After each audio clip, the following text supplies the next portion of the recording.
All right, everybody, I'm back. It's Sabbath Eve. You've got the Manning Report. It's 91 degrees here in New York. Well, you know, it's not as much humidity today as it has been in days gone by, so that makes the 91 degree temperature a little bit more, well, it's not acceptable, but bearable might be the word that we might want to use.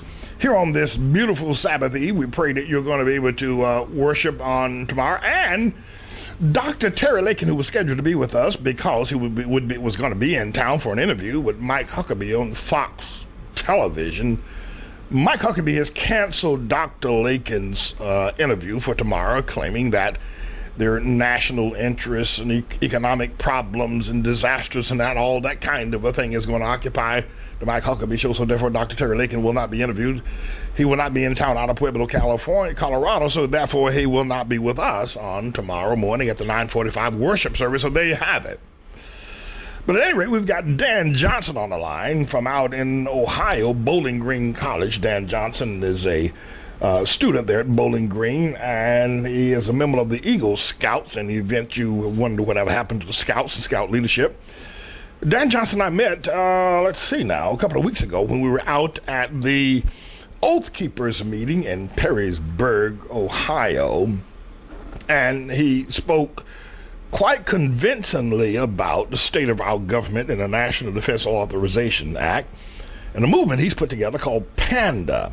And I said, I got to have this young man on the Manning Report. I think he's only about 19 years old. He's quite young, but he's already seasoned in understanding political issues. And so we welcome Dan Johnson to the Manning Report today. Dan, how are you?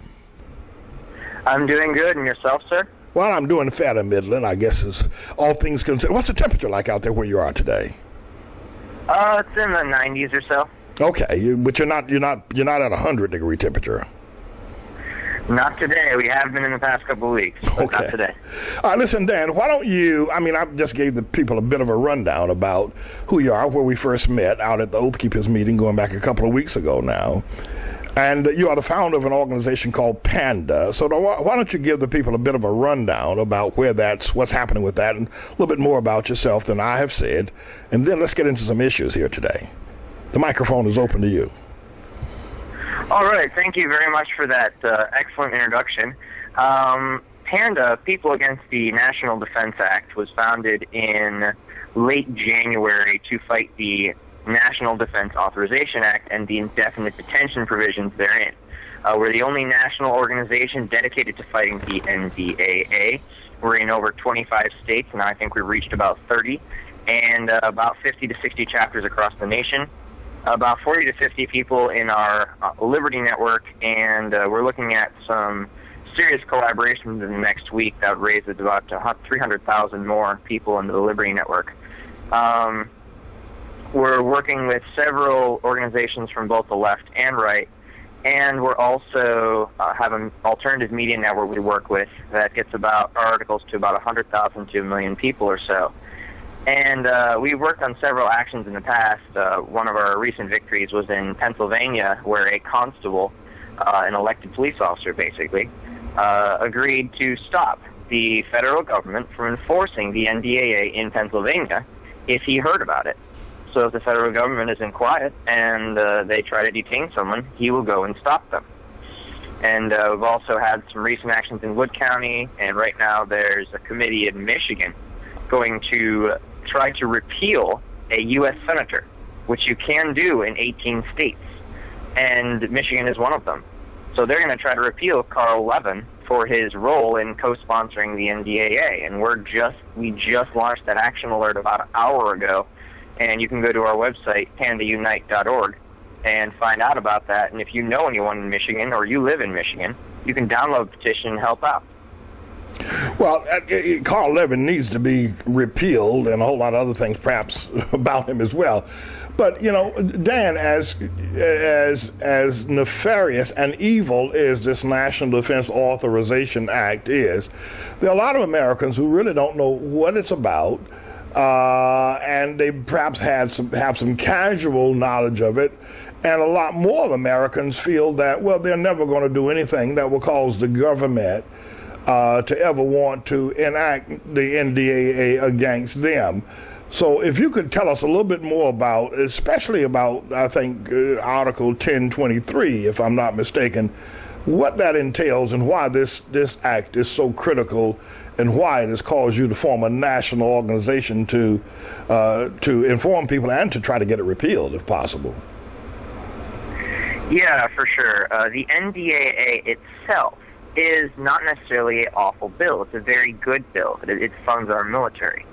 But two particular sections in the 2012 NDAA, sections 1021 and 1022, authorize in one sentence the indefinite detention of American citizens without charge, without trial, and in a military prison. Now, this applies to America. The military has the option to detain American citizens, and they actually, Congress recently, in deciding on the 2013 NDAA, decided to keep those provisions in there, and it was hotly debated, proving that at least our House of Representatives knowingly put those provisions in the NDAA. Now, let me just stop you there. Is this provision written in such a way as to that the bill would aim its ability to arrest people, hold them without trial, to foreigners, people that are perhaps terrorists, or people that are against our government? Or does this bill specifically say that anybody, including Americans, who is thought to be suspicious that the government can arrest this person and hold them in detention indefinitely without trial? Is there a distinction there, or are we just all souped together as one? There's definitely a distinction in the NDAA and how it defines what they would consider an unlawful enemy combatant or a suspected terrorist. I'm going to read directly from the language, and it says, a person who is a part of or substantially supported Al-Qaeda, the Taliban, or associated forces that are engaged in hostilities against the United States or its coalition partners, including any person who has committed a belligerent act or directly supported such hostilities. If I were to take this language literally, Reverend Manning, I could clap for someone who puts on a rodeo criticizing Germany and be considered an unlawful enemy combatant or a suspected terrorist. How? My clapping is substantially supporting that person's associated forces, the rodeo that criticizes a belligerent act, and Germany is a coalition partner of the United States. Now, Bush enacted the Patriot Act and the warrantless wiretapping and a bunch of other nefarious actions that the government, Bush asserting that he had authority from the Constitution to ignore the Constitution. I'm not sure exactly how that all works out, but why do you think that our government and so many, both Republican and Democrat bipartisans, supported this bill in both the House and the Senate? What do you think, just generally, what do you think is going on that such a bill is necessary? It's very simple to look at. We've been on this accelerated authoritarian regime since 9/11. They're preparing for a big event. One of the things that you could look at is the collapse of the dollar. The dollar is at 4% of its original value. There's several other things that could happen that they have prepared, and the NDAA is the spearhead and the core piece of this preparation to enforce, you could say, martial law in America after a serious event such as a false flag terror attack, the collapse of the dollar, or something of the sort. Well, okay, all right, that would make sense. And, you know, the economic collapse is certainly a concern of ours. But martial law within itself, in terms of the ability to contain movement and to arrest citizens that are acting in ways that are against the government, I would think would be enough. But this bill takes it to the ultimate extreme, whereby you are not entitled to a trial, you're not entitled to an attorney, and you can be held indefinitely and never charged, simply on suspicion. And okay, all right, we've been on this fast track since 9/11. Yes, but it just seems that something even more evil is in the works. And then my other question, of course, would be, why would a bipartisan group, people that we thought that were Republicans, if you are conservative, they would never stand for anything like this. but yet they signed it as well. I'm just very concerned that perhaps there's something even more nefarious happening than just the collapse of our economy, and the government wanted to control us that way. There definitely is. And when a government or any person gains power, they're very unlikely to relinquish that power. So this is a massive power grab from the executive branch. As our founders warned us, the executive branch was going to be the branch that you had to watch the most.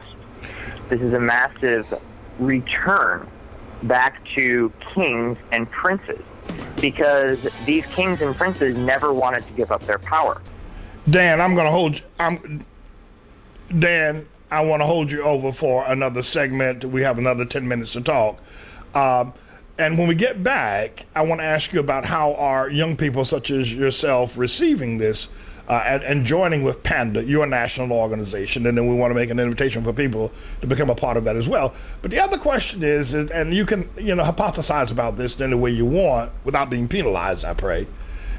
Is this something that perhaps Obama is spearheading, that if he wins 2012, he will not be looking to give up power in 2016, that tyranny will certainly set in? We can just explore that when we get back.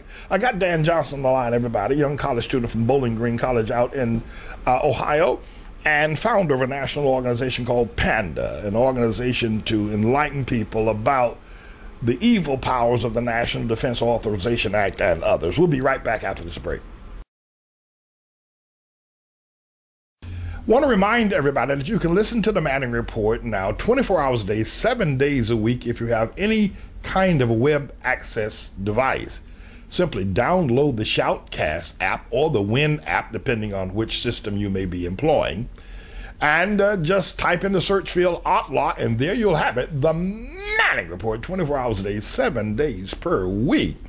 And we encourage you to drive with Manning. Actually, you have the system whereby you can have your smartphone or your web access device playing through your car radio and stereo system as you drive to and fro to work or as you're out on a pleasure date.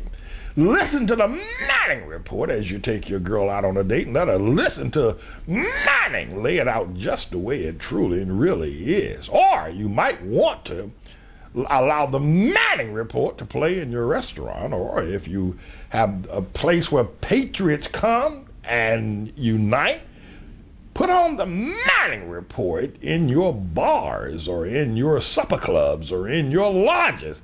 Put on the Manning Report while people are having dinner in your diner. The Manning Report is accessible now through Shoutcast or Win app or any web access device. That's right. The Manning Report, everybody.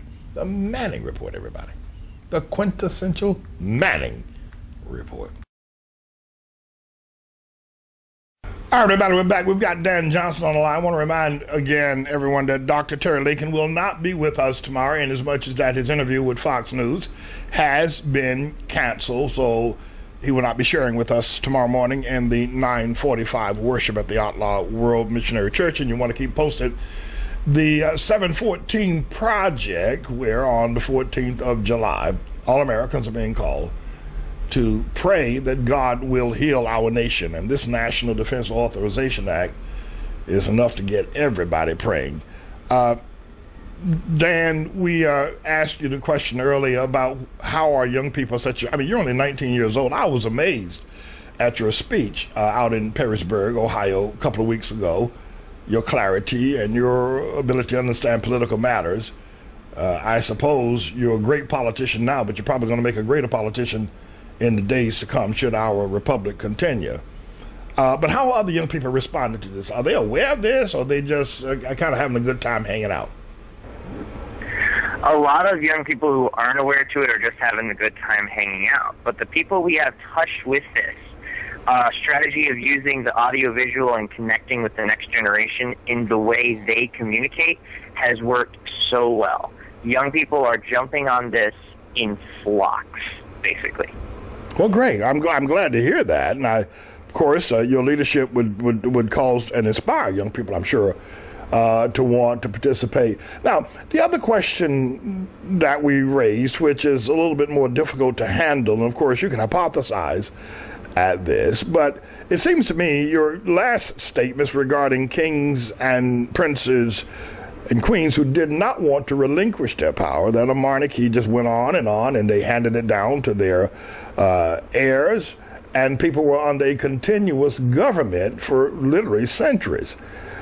Are we moving towards that now in America, cloaked in in tyranny in our own republic, or is this just something that we're all, persons such as myself, are just overhyped, and seeing a conspiracy behind every tree, and we just don't like Obama, so therefore anything happens in this government, we just kind of label it as being totally evil? What do you think about all that? There is absolutely no doubt that we are moving toward a dictatorship or a kingdom, one of the two, or both. Because there have been, I believe, at least over 10,000 executive orders or royal decrees issued since our presidents have been issuing executive orders. Also, we have a secret kill list. When a government has the right to kill, it's also known as a authoritarian regime. And then the dictatorship part, Obama signed amnesty executive order authorizing amnesty for illegal aliens. He signed executive orders saying that Interpol, the International Police Force, has political immunity on our soil. That type of stuff is only decrees that a king would make. So we are definitely heading toward an authoritarian regime, if we're not already there. Do you think that and this is a bipartisan authoritarian regime, and by that I mean that people who are both Republican and Democrat understand that we're headed in that direction, and they're lending their political power, such as, Carl Levin, to reach that end? It is definitely going to be bipartisan, as I've heard people describe them as Republicrats or Demon-Publicans. Both parties are working toward the same goal on their own end. If you watch, our Congress is in a gridlock until a national security issue bill goes through, such as H.R. 347, unanimous in the Senate, 3 against in the House. Until one of those bills comes through, our Congress is in gridlock. But as soon as a bill comes through that would further the authoritarian regime, they come together and pass it like there's no tomorrow. As a young person, are you concerned that you might get labeled as an anarchist or as an anti-government person and end up on somebody's watch list and possibly be arrested yourself for promoting people rising up against a duly voted on congressional bill? Do you fear for your own safety in any way? I don't fear for my own safety for a few reasons. Number one, the watch list is a tyrannical tool used by dictators that sometimes may not even exist, but they use to strike fear into the hearts of people. Stalin did it. It's documented. Secondly, our founders said they will give their liberty, or they will give their fortunes, they will give their life for the cause of liberty, and they will trust their Creator to protect them. Same thing, I'm playing this. I would rather die on my feet than live on my knees. I couldn't live under an authoritarian regime. I just couldn't. Why don't you tell people, we have just a few moments left, why don't you tell people how they can enlist in your organization and whatever other information you think that is pertinent so that you can get stronger support, your website, and whatever information you want to give out to our audience today. Yes, in order to get involved with PANDA, go to pandaunite.org. That's pandaunite.org. We have a 3-step strategy we use to take down the NDAA. Like I said, we're in 30-plus states. There will be either someone in your area or there will be a way to get someone in your area. Go to pandaunite.org to join the movement. We also need anyone who's in web design. Everyone has a part to play in this. Money is helpful, but not crucial. Crucial is people. Everyone has a part to play in this, and everyone can use their part to bring our country back to the liberty and back to the principles our founding fathers gave us. All right, friends, there you have it. Dan Johnson, a 19-year-old who, all things considered, seems to have a very bright future. I'm always impressed when I meet young people who's got their head screwed on the right way and who loves this nation as well, and is willing to step out in front and lead. We thank God for this young man, and we're going to be watching you, Dan, as time develops. And who do you think is going to win the election, if you think there's going to be one? How do you read the upcoming Romney-Obama campaigns? I think Obama is going to win. They're both the same. They've covered so many issues at the exact same note, so it really doesn't matter who wins, and then our votes are going to Spain anyway. 45% of America's votes are going to be counted by CITL in Spain, so this election is going to matter very little.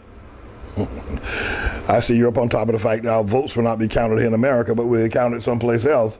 So it's he who counts the votes that really determines who's going to be the winner. Thank you so very much, Dan, for sharing this time with us again. We pray that we'll be able to reconnect with you a little bit later on. If you've got something really hot to say, please give us a call, and we'd love to talk to you again. We admire you greatly for the work that you're doing.